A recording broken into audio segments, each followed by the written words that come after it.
제가 마태복음을 시작할 때 마태복음과 누가복음에서 예수님이 수태되는 과정, 그 과정을 비교한 적이 있는데요.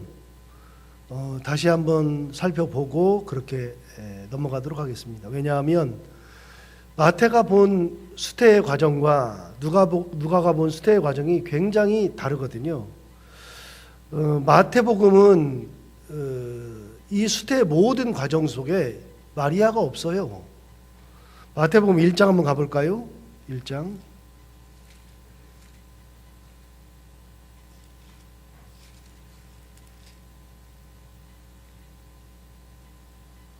마태복음 1장에 가보시면 1장 18절부터 나오는데요.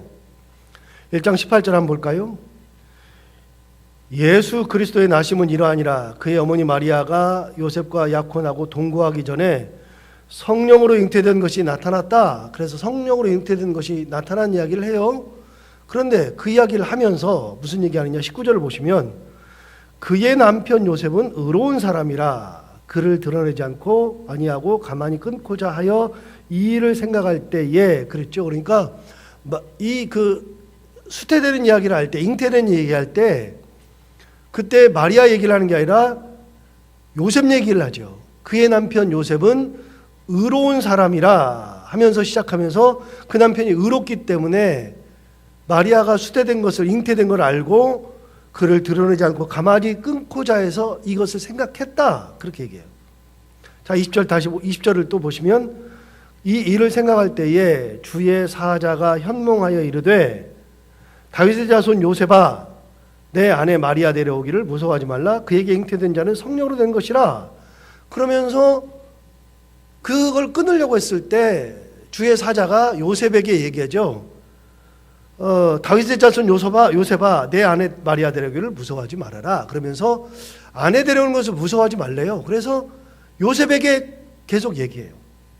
이 아이가 잉태된 것은 성령으로 된 것이니까 데려오는 것을 무서워하지 말아라. 그러면서 21절 22절 보면 아들을 낳으리니 이름을 예수라 하라. 이는 그가 자기의 백성을 그들의 죄에서 구원할 자이심이라 하니라. 그래서 아들을 낳으면 이름을 예수라고 하라고까지도 가르쳐줬어요. 누구한테요? 요셉한테. 마리아한테 가르쳐준 게 아니라 요셉한테 가르쳐줬어요. 22절도 보시면 이 모든 일이 된 것은 주께서 선지자로 하신 말씀을 이루려 하심이니 이르시되 보라 처녀가 잉태하여 아들을 낳을 것이요 그의 이름은 임마누엘이라 하리라. 그러면서 임마누엘이라고 하는 것까지도 다 가르쳐 주세요. 그 이사야 7장 14절에 나오는 것까지도 다 말씀해 주셨어요. 그러니까 하나부터 열까지 마리아가 잉태되는 그 과정에서 마리아는 보이지 않고 누구만 있냐면 요셉만 있죠.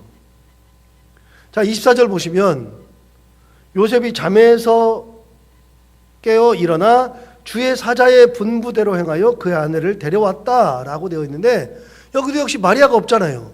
요셉이죠. 요셉이 잠에서 깨어나서 주의 사자가 분부한 대로 그렇게 했다. 보세요. 그러면서 모든 것이 다 중심이 누구한테 가 있냐면 전부 다 요셉한테 가 있어요. 요셉이 꿈을 꿨어요. 그런데 여러분 2장으로 넘어가 봐요. 2장. 마태복음 2장 13절에 보시면 그들이 떠난 후에 주의 사자가 요셉에게 현몽하여 이르되 헤롯이 아기를 찾아 죽이려 하니 일어나 아기와 그의 어머니를 데리고 애굽으로 피하여 내가 내게 이르기까지 거기 있으라. 그러니까 피하여라, 애굽으로 가라. 그것도 누구한테 가르쳐 준 거예요? 요셉한테 가르쳐 준 거죠. 마태복음 1장에서는 철저하게 마리아가 없고요. 요셉만 나타나요. 마태복음에서는. 또 19절도 봐봐요. 2장 19절도 보시면 헤롯이 죽은 후에 주의 사자가 애굽에서 요셉에게 현몽하여 이르되 일어나 아기와 그의 어머니를 데리고 이스라엘 땅으로 가라. 아기의 목숨을 찾던 자들이 죽었느니라 라고 이야기하죠. 그러니까 여러분 여기도 마찬가지로 애굽에 있을 때 다시 돌아가라 했을 때에도 누구에게 꿈에 나타났어요? 요셉에게 나타났죠. 그래서 마태복음은 철저하게 처음부터 끝까지 마리아가 잉태되어서 그를 데려오고 아이를 낳을 때 이름을 지어주고 그 모든 과정에서 단 한 번도 마리아가 나타나잖아요. 마리아가 중심이 아니에요. 우리가 성경을 이렇게 그냥 볼 때는 마리아에게 나타나는 것만 생각하는데 그게 아니고요. 마태복음은 철저하게 요셉에게 나타나요. 그럼 오늘 본문으로 돌아갈까요?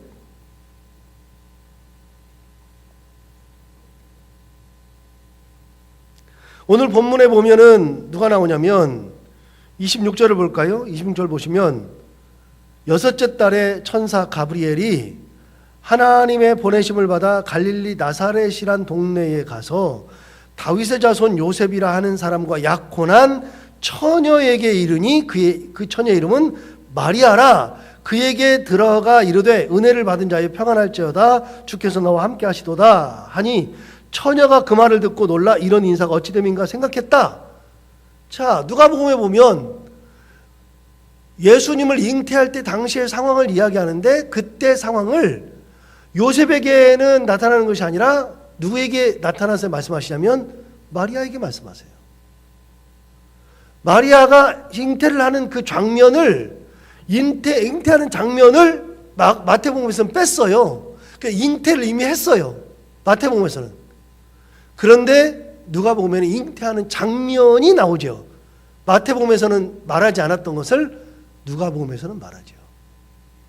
그래서 마리아에게 나타나서 그에게 천사 가브리엘이 네가 은혜를 받았다 평안할지어다 하나님이 너와 함께 하신다 라고 이야기하면서 시작해요.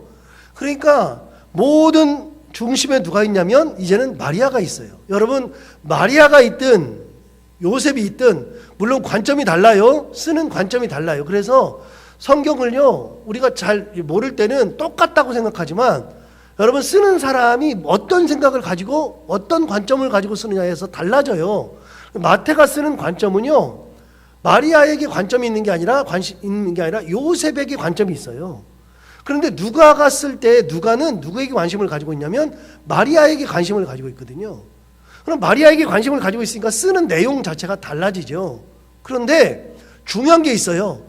어떤 관점을 가지든지 간에 중요한 것이 있는데 이 모든 일이 이루어지는 것은 전부 다 하나님 작품이라는 거예요. 요셉에게 나타났을 때 요셉이 하나님 나한테 좀 나타나세요. 마리아가 임신했네요. 이게 뭐예요? 라고 물어보니까 하나님이 나타나가지고 말씀해 주신 게 아니고요. 요셉은 단지 결혼도 안 했는데 이 처녀가 애를 가졌네. 안 되겠다. 내가 의로운 사람이라고 돼 있잖아요. 그러니까 내가 이 결혼을 그냥 조용히 끝내야 되겠다라고 개인적으로만 생각했을 뿐이지 하나님 이게 뭐예요? 왜 그래요? 라고 물어본 적이 없어요. 그런데 하나님께서 천사를 통해서 가브리엘을 통해서 요셉에게 나타났죠. 이것이 성령으로 잉태된 것이다. 마태복음에서 얘기했잖아요. 성령으로 잉태된 것이라. 하나님이 보내서 요셉의 마음에 찾아오셨죠. 밤에 찾아오셨죠. 오늘 똑같아요.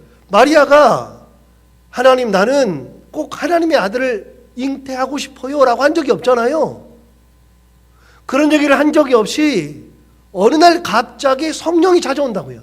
천사가 찾아와서 은혜를 받은 자여 평안할지어다 주께서 너와 함께 하시도다. 그 인사를 들으니까 이게 뭔 말이요? 왜 이런 소리를 나한테 해?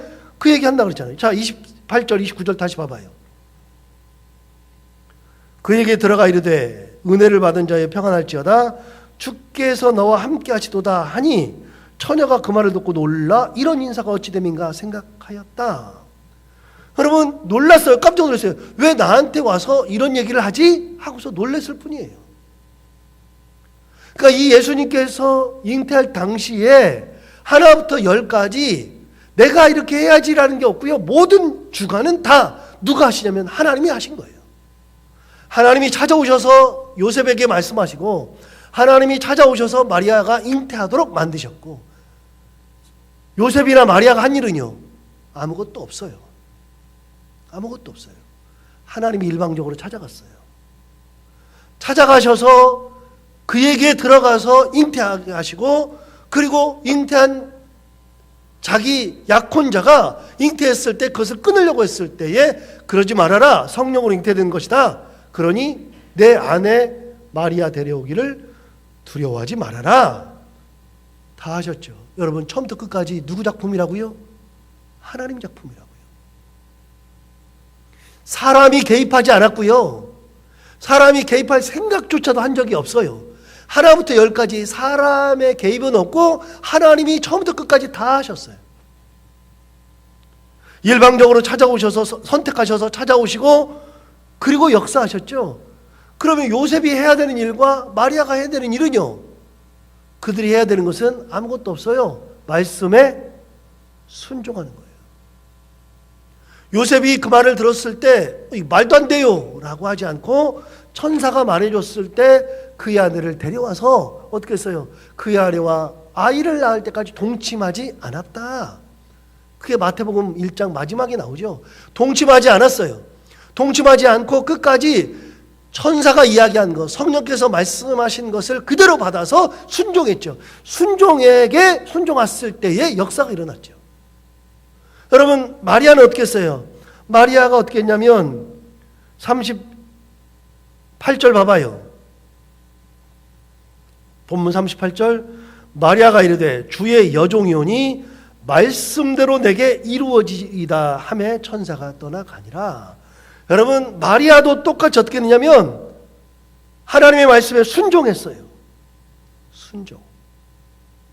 요셉도 순종, 마리아도 순종.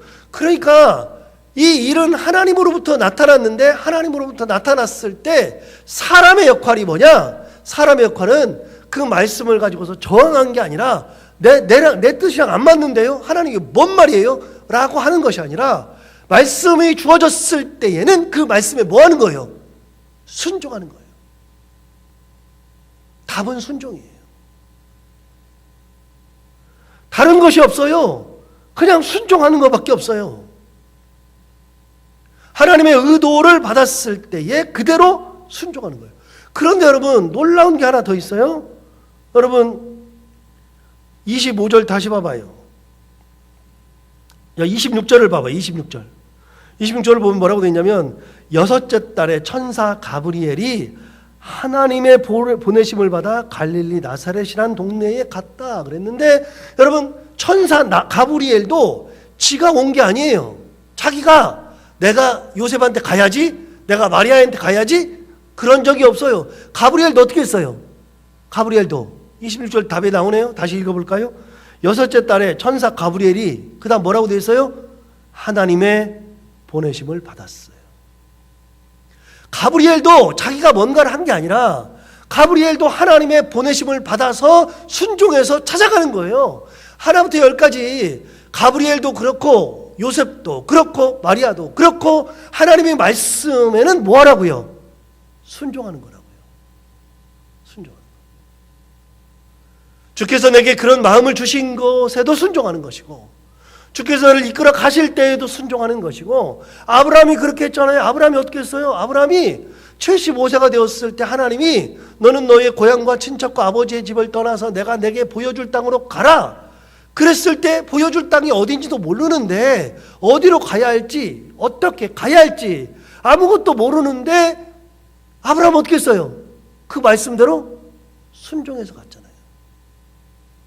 히브리서에서는 아브라함에 대해서 뭐라 그랬어요? 그가 갈 바를 알지 못하고 말씀을 따라서 갔다. 말씀을 따라 가는 거예요. 하나님의 말씀을 따라서. 그게 내 이성과 맞지 않아도 하나님이 말씀하시면, 내 마음에 감동을 주시면 그 감동을 따르는 거죠. 이게 도대체 아닌 것 같아도 하나님께서 내 마음을 강하게 붙드시면 하나님의 말씀에 순종하는 거예요. 오늘 답을 주잖아요. 마리아도 그렇고 요셉도 그렇고 전부 다 순종의 길을 가죠. 그런데 이 여자가 누구라고요? 여러분, 마리아를 우리가 잘 알아요. 마리아가 누군지 잘 알아요. 왜요? 성경에서 마리아를 얘기하니까 마리아를 알죠. 근데 그 당시에 마리아를 누가 알아요? 아무도 몰라요. 보세요. 26절 다시 봐봐요. 여섯째 달에 천사 가브리엘이 하나님의 보내심을 받아 갈릴리 나사렛이란 동네에 갔다. 이거부터 한번 볼까요? 여러분, 갈릴리가 성경에, 구약 성경에 33번 나왔어요. 제가 찾아봤어요. 갈릴리라는 말이 구약 성경에 33번 나오는데 신약 성경에 갈릴리라는 표현이 280번 나와요. 그런데 여러분, 구약 성경에 갈릴리가 33번 나왔다고 제가 그랬어요. 그런데 여러분, 구약 성경을 읽다가 혹시 갈릴리라는 표현을 눈여겨본 적이 있어요? 구약 성경을 읽다가 갈릴리라는 표현이 막 눈에 들어와요? 안 들어오죠, 잘. 그런데 신약 성경에서는 갈릴리 그러면 눈에 확 들어오죠? 왜 그래요? 예수님 때문에 그래요. 두 번째, 나사렛이라는 표현이 나오는데 갈릴리 나사렛 그랬으니까 나사렛은 어디냐면 여기 보세요. 갈릴리가 이렇게 있으면, 갈릴리 바다가 이렇게 있으면 나사렛은요 갈릴리 근처에 있는 게 아니라 갈릴리에서 버스를 타고서 한 30분을 가야 돼요. 이렇게 안쪽으로 내륙 지방으로 들어가야 돼요. 20-30분 이렇게 들어가는 곳에 나사렛이라는 동네가 있는데, 나사렛은 갈릴리 지방에 속해 있어요. 그럼 그 나사렛은요 구약 성경에 몇 번 나오냐면 찾아봤더니 놀랍게도 구약 성경에 한 번도 나오질 않아요. 한 번도. 그런데 신약 성경에서는 120번이 나와요. 여러분 나사렛 다 알죠? 우리 나사렛 다 알죠? 예수를 뭐라 그래요? 무슨 예수? 나사렛 예수. 다 알죠? 그런데 여러분 나사렛이라는 동네는요 구약 성경에서는 누구도 본 적이 없어요. 누구도 말한 적이 없어요. 갈릴리를 얘기했는데도 우리는 기억도 잘 안 나요. 신약 성경에서 갈릴리 그러면 아는데 구약 성경에서 갈릴리 그러면 잘 모르겠고, 나사렛이라는 말은 구약 성경에 나오지도 않고 신약에만 120번이 나와요. 다 찾아봤어요.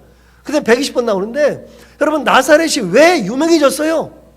누구도 주목하지 않았죠. 나사렛을 누가 주목했어요? 그런데 왜 나사렛이 중요해졌어요? 예수께서 거기 사셨기 때문에.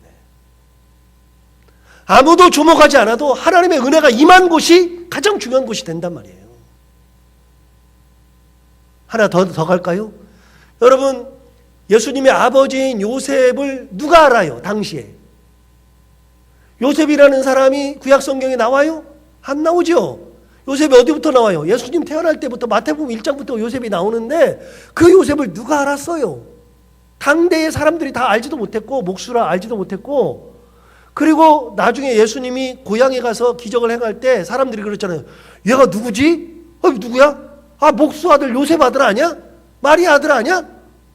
얘 형제들과 여동생들이 다 우리랑 같이 있잖아. 그런데 어디서 나왔어? 이 능력이 어디서 나왔어?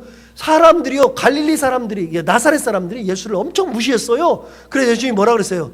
고향에서는 이제 나와요. 이제 고향에서는 환영을 받지 못한다 그러면서 떠나가잖아요. 예수님의 아버지를 그 당시에 예수님이 30살 넘었을 때 당시에도 예수님의 아버지를 나사렛 사람들 자체가 예수님의 아버지를 무시했다니까요.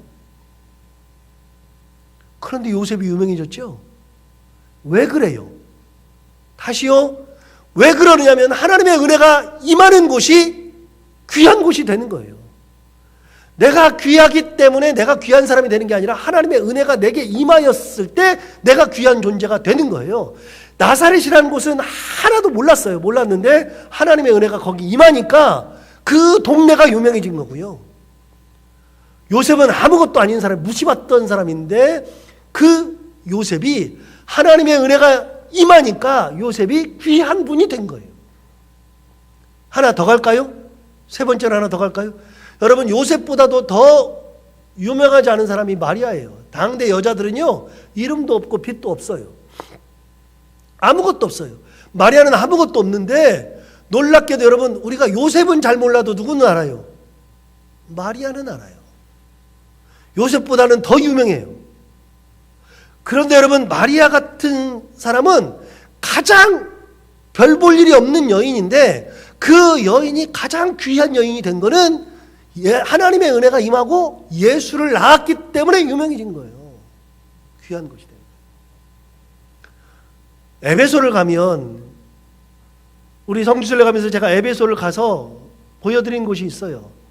여러분 에베소를 가면 굉장히 중요한 곳이 두 군데가 있어요.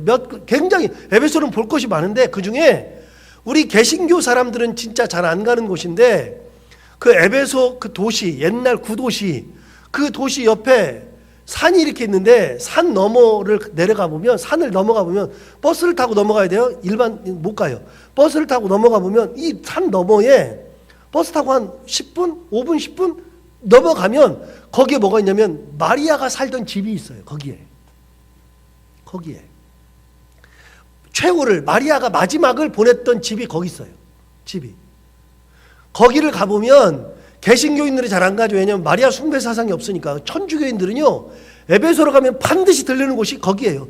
가서 보면 마리아의 집이라고 돼 있어요. 갔다 오신 분들은 이미 보셨잖아요. 마리아의 집에. 누가 찾아가요? 거기를 왜 찾아가요? 마리아가 일생을 마지막을 거기서 보냈으니까 찾아가는 거예요. 마리아가 얼마나 대단한 사람이었어요? 아니요. 하나님의 은혜를 받았으니까 귀한 분, 대단한 분이 되는 거예요. 우리 똑같아요. 자, 이제 우리한테 적용해 볼까요? 우리는 뭐 얼마나 대단해요? 대단한 거 하나도 없잖아요. 그런데 우리가 왜 귀해요? 하나님의 은혜를 머금은 사람들이니까 귀한 거예요. 머금었기 때문에. 하나님이 우리 가운데 함께 하시니까 우리가 귀한 존재가 되는 거고, 교회가 왜 귀하느냐? 교회가 귀한 이유는 하나님의 은혜가 있기 때문에 귀한 거예요. 우리는 생각지도 못하는 일들이 막 일어나요. 여러분, 우리나라 역사에 보면, 기독교 역사에 보면 선교사들이 우리나라에 와요. 제가 지금 얘기하는 분을 여러분들이 아나 한번 보세요. 쿠출라프라고 하는 사람이 와요. 쿠출라프라는 사람이 오는데, 신학교 다니는 사람들은 한 번씩 들어보아요. 이제 한국 교회사를 배울 때. 쿠출라프라는 사람은 1832년에 조선에 처음 왔는데, 쿠출라프라는 사람이 조선에 처음 온 이유가 뭐냐? 대만에 있다가 쿠출라프라고 하는 독일 선교사가, 개신교 선교사예요. 독일 선교사가 일본을 가려고, 대만에서 일본, 그 당시에 조선이라는 나라는 알려지지도 않았어요. 누구도 몰랐어. 그래가지고 일본을 가려고 막 가던 와중에 풍랑이 불고 바람이 불어가지고서 일본까지 못 가고, 그 배가 서해안에 태안반도 그 앞에 원산도 고대도가 있어요. 그래서 원산도 고대도로 가려면 태안에서 옛날에 배를 타고 들어갔다고요. 지금은 다리가 놔졌어요. 원산도로. 그런데 고대도로 풍랑이 일어가지고 거기에 임시 기착한 거예요. 그러니까 첫 번째 선교사가 우리나라 올 때 우리나라를 알고 온 게 아니라, 풍랑이 일어가지고 일본 가던 길에 잠시 들러가지고 거기서 뭐 했느냐면, 그 고대도에서 그 양반이 가져온 게 감자를 가지고 왔어요. 여러분, 독일의 감자가 유명하잖아요. 포테이토가 거기 유명하잖아요. 그 감자 씨앗을 가져다가 고대도에다가 넣어준 게 우리나라 감자의 시작이에요. 아세요? 제가 재밌는 거 가르쳐 드리는데, 우리나라 포도는 누가 들여왔어요? 우리나라 포도는 우리 개신교가 아니라 천주교 신부들이, 프랑스의 천주교 신부들이, 프랑스가 포도 유명하잖아요. 우리나라에다가 포도 갖다 심은 것이 우리나라 포도의 시작이에요. 감자를 누가 심어줬어요? 구출라프가 가져다 준 거예요. 그게 감자를 1832년에 감자 가져오면서 그 당시에 한국민들한테 뭘 가르쳐 줬냐면, 한문으로 낸 주기도문 사도신경을 가르쳐 주고 갔다고요. 최초로 주기도문 사도신경을 구출라프가 가르쳐 줬어요. 여러분, 듣기나 해봤어요? 구출라프는 조선에 온다는 생각이나 해봤어요? 안 해봤죠? 여러분, 그런데 그런 일들이 막 일어나요. 왜요? 하나님께서 그 길을 그쪽으로 인도하시니까. 제가 그래서 고대도로 가봤잖아요. 고대도를 가봤는데, 고대도에 딱 비석 하나 서 있어요. 제가 갔다 온 지가 20년이 넘어가지고 또 한번 가봐야 되겠다 싶은데, 고대도에 가면은 구출라프가 여기 왔다 갔다 하는 비석이 있어요. 그런데 그 옆에 원산도가 있는데, 원산도에 구출라프가 왔다는 큰 비석도 있고 뭐 기념관도 세워졌어요. 제가 헷갈렸어요. 분명히 고대도로 왔는데 왜 원산도에 그게 세워졌을까 그랬더니, 나중에 알고 봤더니 원산도 출신 국회의원이 거기다가 자기 고향에다가 오지도 않았는데 바로 옆 동네거든요. 옆에 섬이거든요. 거기다 그걸 세워놨어요. 그래서 사람들이, 기독교 이렇게 연구하는 사람들이 원산도를 가야 되는 거예요. 잘못한 거죠. 여러분, 알지도 못하는 일들이 일어나죠. 세상에는 알지도 못하는 일들이 그렇게 많이 일어나요. 토마스 선교사가 우리나라에 처음으로 1866년에 와서 성경 나눠주고 죽었는데, 우리 토마스 다 들어봤을 텐데, 그 양반이 이 조선에 온 이유가 뭐냐면, 조선을 가야 되겠다가 아니라 처음에 왔는데 중국의 시프라고 하는 곳에 와가지고서 선교를 했는데, 그분 아버지가 영국 웨일즈에서 목회했어요. 그 아버지가 목회했던 데가 가보면 하노버 처치라고 있는데, 제가 거기 가서 유학 가가지고 그 교회를 찾아갔잖아요. 찾아갔더니 5명인가 예배를 드려. 그래가지고 가가지고서 이 인사를 했어요. 내가 여기 왔고 이렇게 했다 그랬더니 저보고 와서 설교를 하래. 영어도 잘 못하는데 막 도착해가지고. 그래서 제가 설교 못한다 그랬더니 다 알아들으니까 네가 목사니까 와서 설교하래. 한국에서 왔으니까. 그래서 제가 그 교회 가서 설교했더니 그 다음에 또 오래. 그래서 제가 3번을 가서 설교했어요. 그 교회 가서. 거기는 그 아버지가 목회한대요. 그 토마스가 27살에 결혼했는데 웨일즈 여자랑 결혼했거든요. 결혼해가지고서 신혼여행을 어디로 가느냐? 신혼여행을 선교지로 지프로 그냥 온 거예요. 신혼여행으로 온 거예요. 3개월 걸려서 와가지고. 그런데 와가지고서 자기 부인이 애를 가졌는데 애 가지고 나서 얼마 지나지 않아서 그 애를 가졌는데 자기 원래 선교사 밑에 가 있었는데 그 선교사님과 너무 안 좋아. 너무 사이가. 그런데 부인들끼리도 너무 안 좋아. 진짜 안 좋으니까 나중에 말도 안 해. 부인끼리 말도 안 해. 그러니까 너무 외로워요. 그런데 토마스 선교사가 거기에 있다가 자기가 북쪽으로 선교를 가게 돼가지고 북쪽 선교를 간 사이에 애를 낳게 되겠어요. 왜 그때 보내? 주선교사가 보냈어요. 가가지고서 선교하는데 자기가 보니까 자기 아내가 내가 없는 사이에 애 낳을 것 같거든요. 그러니까 옆에 있던 미국 선교사한테 부인한테 우리 애가 애 낳을 때 좀 봐달라. 그러고서 갔는데 그 사이에 애를 낳다가 죽어버려요. 애 죽고 선교사 부인 죽고 다 죽었어. 다 죽으니까 그 소식을 접하고 돌아와서 토마스가 하나님한테 막 따지고 그러면서 모든 것을 다 버리고 나는 절대로 안 한다 그러고서 선교사를 때려쳤어요. 때려치고 있다가 어느 날 친구한테 놀러 갔는데 친구한테 간 집에서 누가 왔냐면 조선에 있던 선교사가 와 있는 거야. 선교사가 아니라 조선에 있는 예수 믿는 사람이 와 있는 거예요. 천주교인이 온 거예요. 천주교인이. 얘기를 들어보니까 조선에서 예수 믿는 사람들인데 핍박 가운데서 예수를 믿고 있거든요.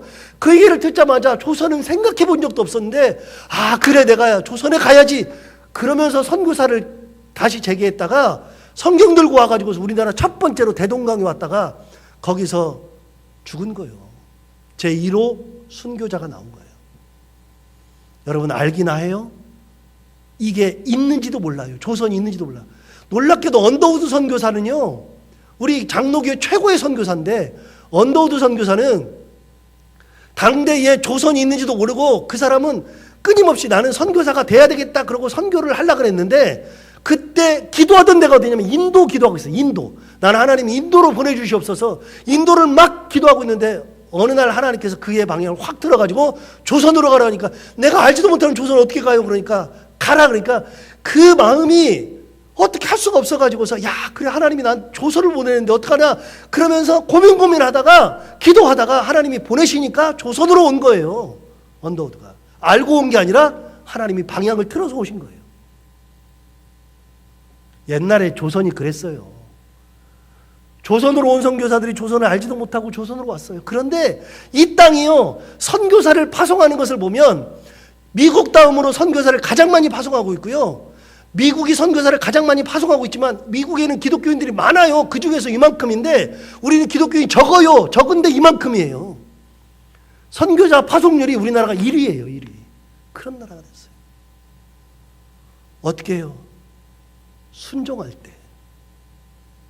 말씀에 순종할 때. 알기나 했어요.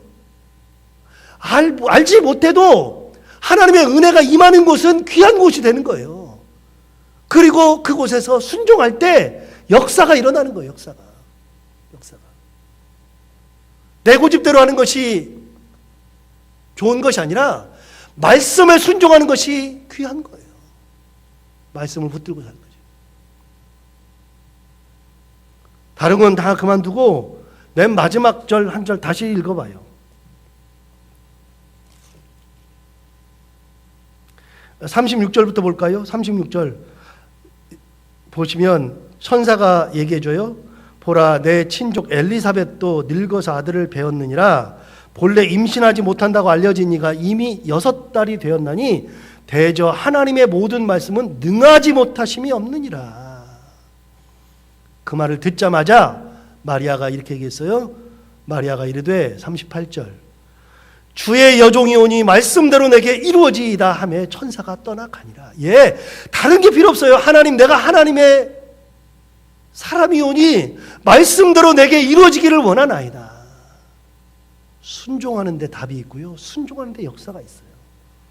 오늘 마리아가 자기도 알지 못하는 순종 가운데서 은혜를 체험한 것처럼 우리도 하나님의 말씀에 귀를 기울이고 말씀대로 살아갈 수 있는 주의 사람들이 다 될 수 있기를 바랍니다. 기도하겠습니다. 하나님 아버지 감사합니다. 오늘도 귀한 말씀으로 우리를 깨우셔서 감사합니다. 하나님이 다 하셨습니다. 사람이 한 일은 없는데 우리는 한 가지 역할은 있습니다. 하나님 아버지, 어떤 말씀이든 어떤 상황이든 하나님의 역사 앞에 내 자신을 내려놓고 무릎을 꿇고 말씀대로 이루어지기를 소원하는 순종의 삶을 살아가는 저희들 되게 하여 주옵소서. 하나님이여, 오늘 말씀 들은 것처럼 하나님의 은혜가 임한 곳이 귀한 곳이 된다 말씀하셨습니다. 우리 가정에 하나님의 은혜를 주시고, 우리 자녀들에게 하나님의 은혜를 주시고, 우리에게 하나님의 은혜를 주시고, 우리 교회에 하나님의 은혜를 주셔서 우리 가정과 우리 자녀들과 나와 그리고 우리 교회 모두가 다 하나님의 은혜로 말미암아 귀한 가정, 귀한 자녀들, 귀한 삶 살게 하여 주옵시고 귀한 교회가 되게 하여 주옵소서. 하나님 아버지, 오늘도 하루를 살아갈 때 이 말씀을 기억하며 살게 하여 주옵시고 오늘도 해야 되는 것들 기쁨으로 잘 감당하게 하시고 만난 이들과 함께 웃고 행복한 하루 보내게 하여 주옵소서. 예수님 이름으로 기도하옵나이다.